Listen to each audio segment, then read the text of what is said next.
दोस्तों अगर आपको याद होगा तो अभी कुछ दिनों पहले हमने मोटोरोला G32 स्मार्टफोन से रिलेटेड एक वीडियो बनाई थी। लेकिन दोस्तों उस वीडियो के अंदर हमने लीक स्पेसिफिकेशन के बारे में बात की थी और ये जो स्मार्टफोन है भाई इसने यहाँ पर चौंका दिया है, क्योंकि इस स्मार्टफोन की जो स्पेसिफिकेशन है वो लगभग दोस्तों यहाँ पर पूरी की पूरी चेंज है।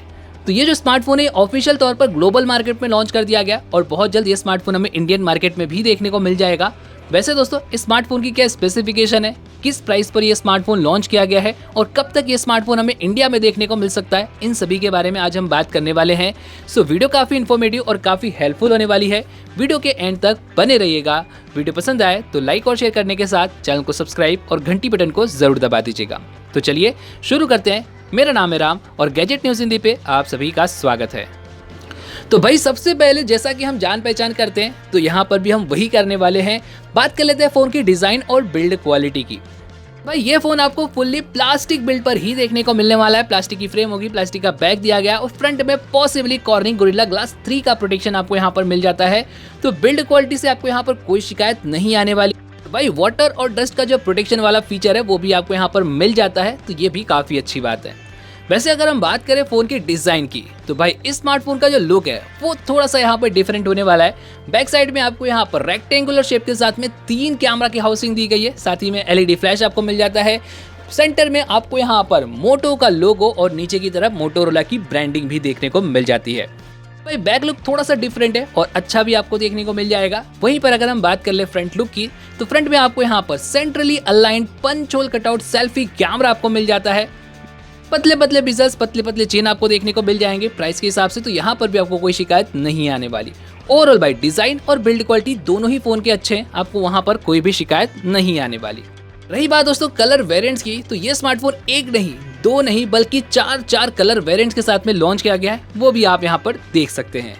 तो भाई फॉर्मल हाय हेलो यानी कि जान पहचान तो हो चुकी है, लेकिन भाई अभी स्मार्टफोन के इंटरनल पार्ट्स के बारे में बात करना बाकी है। तो चलिए शुरू करते हैं फोन के मुखड़े से।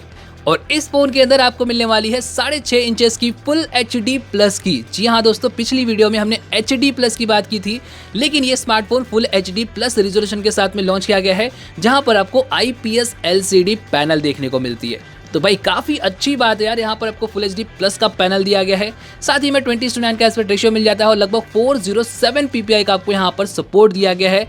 और इन सभी के अलावा अप टू 600 नीट्स की ब्राइटनेस और वाइड वाइन L1 का सर्टिफिकेशन भी देखने को मिल जाता है। भाई कंटेंट वॉचिंग में आपको यहाँ पर रत्ती भर भी शिकायत नहीं आने वाली है। डिस्प्ले आपको यहाँ पर काफी अच्छी मिलने वाली है। और गेमिंग की बात करें तो 90 हर्ट्ज की हाई रिफ्रेश रेट और 180 हर्ट्ज की टच सैंपलिंग रेट आपको मिल जाती है। तो भाई डिस्प्ले की जो क्वालिटी है वो आपको यहाँ पर काफी अच्छी दी गई है। भाई HD प्लस से तो बेटर है कि फुल HD प्लस के साथ में आए, तो डिस्प्ले क्वालिटी से आपको यहाँ पर कोई शिकायत नहीं आने वाली।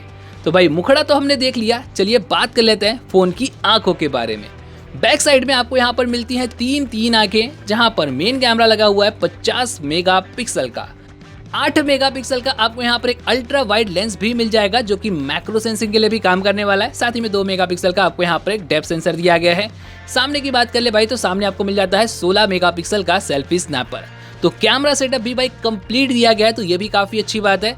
और हाँ दोस्तों, बात करें ट्यूनिंग की तो मोटोरोला की ट्यूनिंग नेचुरली होती है भाई, तो आपको यहाँ पर आउटपुट नेचुरल मिल जाएंगे। रही बात वीडियो रिकॉर्डिंग ऑप्शंस की तो फ्रंट और बैक कैमरा से आप यहाँ पर फुल HD की वीडियो रिकॉर्डिंग कर सकेंगे अप टू 30 FPS। तो देखा जाए दोस्तों तो यहाँ पर आपको कैमरा सेटअप से भी कोई शिकायत नहीं आने वाली। तो भाई आंखें और चेहरा दोनों ही अच्छे मिल रहे हैं, लेकिन अब देखते हैं कि स्मार्टफोन का जो ब्रेन है दोस्तों वहां पर क्या चेंज किया गया है। तो भाई पहले हमें पता चला था कि स्मार्टफोन के अंदर हमें यूनिसॉक का चिपसेट मिलने वाला है, लेकिन दोस्तों इस स्मार्टफोन को लॉन्च किया गया है ग्लोबली क्वालकॉम स्नैपड्रैगन 680 चिपसेट के साथ में। जी हाँ दोस्तों, ये जो चिपसेट है ये मोटोरोला के काफी सारे स्मार्टफोन्स के अंदर हमें देखने को पहले से मिल चुका है। मोटो G52 में भी आपको यही मिलता है, मोटो G42 स्मार्टफोन में भी आपको यही देखने को मिल जाता है, और अब यहाँ पर मोटो के G32 स्मार्टफोन के अंदर भी आपको यही चिपसेट दिया गया है। ये चिपसेट 6 नैनोमीटर की फैब्रिकेशन पर बना हुआ है, तो हीटिंग वगैरह आपको यहाँ पर काफी कम मिलती है। बैटरी बैकअप फोन के अंदर आपको काफी अच्छा मिल जाता है। वहीं पर अगर हम बात कर ले डेली परफॉर्मेंस की तो दोस्तों ये जो चिपसेट है ये बना हुआ है ARM V8 के आर्किटेक्चर पर, जहां पर आपको मिलते हैं टोटल 8 कोर, जिसमें से पहले 4 कोर आपको मिलते हैं 2.4 गीगाहर्ट्ज पर Cortex A73 के, जो कि आपके हाई परफॉर्मेंस टास्क को यहाँ पर मैनेज करते हैं, और बाकी के 4 कोर आपको मिलते हैं 1.9 गीगाहर्ट्ज पर Cortex A53 के, जो कि आपके लोअर टास्क और पावर एफिशिएंसी को यहाँ पर मैनेज करते हैं। तो देखा जाए दोस्तों तो डेली टास्क वगैरह में आपको यहाँ पर परफॉर्मेंस अच्छी मिल जाती है। अगर आप यहाँ पर मोटोरोला G31 से कंपेयर करेंगे तो डेली टास्क में तो आपको यहाँ पर कोई शिकायत नहीं आएगी। लेकिन अगर हम बात करें गेमिंग परफॉर्मेंस की दोस्तों, तो इस फोन के अंदर आपको मिलता है एड्रेनो 610 का GPU। हालांकि 2 कोर का GPU है, लेकिन आपको यहाँ पर डिसेंट लेवल की गेमिंग करा सकता है। वैसे अगर हम मोटो G31 से कंपेयर करें भाई, तो यहाँ पर आपको गेमिंग परफॉर्मेंस थोड़ी सी लोअर साइड देखने को मिलेगी। ओवरऑल देखेंगे तो फोन की जो परफॉर्मेंस है वो आपको अच्छी मिल रही है, उसमें कोई खास आपको यहाँ पर दिक्कत नहीं आने वाली। भाई यूनिसॉक की जगह पर हमें यहाँ पर Qualcomm Snapdragon का चिपसेट मिला है, तो ये भी अच्छी बात है। लेकिन अगर हम बात करें फोन के हाथ और पैरों की, भाई ये स्मार्टफोन लॉन्च किया गया है ग्लोबल मार्केट में 4 और 6 GB रैम के साथ में, जहां पर रैम की क्वालिटी आपको मिलती है LPDDR4X। स्टोरेज की बात कर लें तो भाई यहाँ पर आपको 64 और 128 GB की इनबिल्ट स्टोरेज भी मिल जाती है, और पॉसिबली यहाँ पर आपको UMCP का स्टोरेज दिया गया है। जी हाँ दोस्तों, ये यहाँ पर क्लियर नहीं किया गया है। इसका मतलब हुआ कि यहाँ पर आपको जो स्पीड मिल रही है वो लगभग UFS 2.1 से थोड़ी सी बेटर मिल जाती है। भाई रीड और राइट के साथ ऐप लोडिंग टाइम आपको यहाँ पर काफ़ी अच्छा मिल जाएगा। तो ओवरऑल परफॉर्मेंस मॉड्यूल आपको फ़ोन के अंदर अच्छा दिया गया है, कोई खास आपको यहाँ पर शिकायत नहीं आने वाली।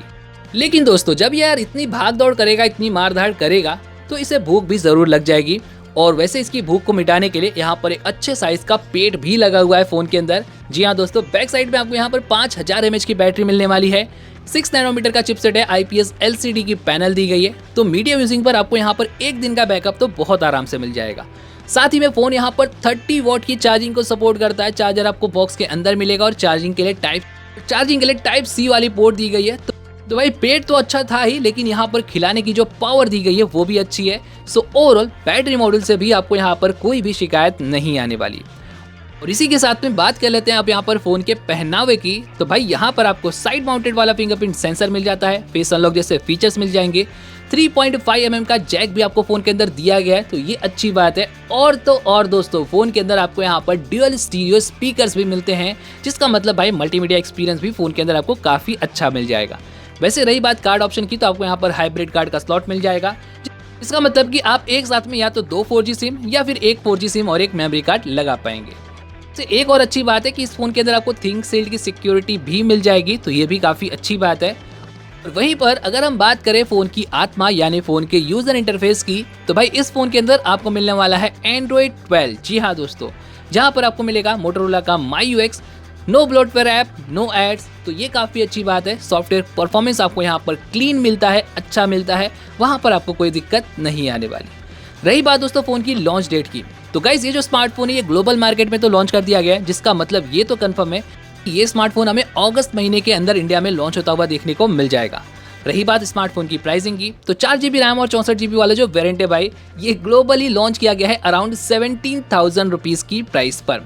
लेकिन जब ये स्मार्टफोन इंडिया में आएगा भाई, तो स्मार्टफोन का बेस वेरिएंट लगभग 13 से 14,000 रुपये के आसपास में देखने को मिल सकता है।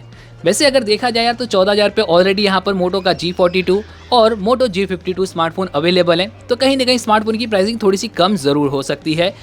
कहीं ना कहीं दोस्तों अगर ये स्मार्टफोन यार 12-12,500 रुपये की प्राइस पर आए तो काफ़ी अच्छा ऑप्शन हो सकता है।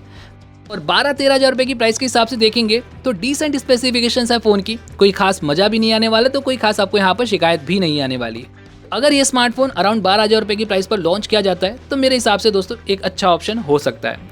आप सभी को क्या लगता है दोस्तों, वो मुझे आप कमेंट में ज़रूर बताइएगा। और हाँ दोस्तों, आप मुझे ये भी ज़रूर बताइएगा कि आप स्मार्टफोन की क्या प्राइस एक्सपेक्ट करते हैं इंडिया के लिए।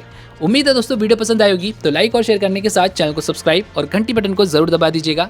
चलिए मिलते हैं ऐसे एक और वीडियो में, तब तक के लिए अपना ख्याल रखें। धन्यवाद।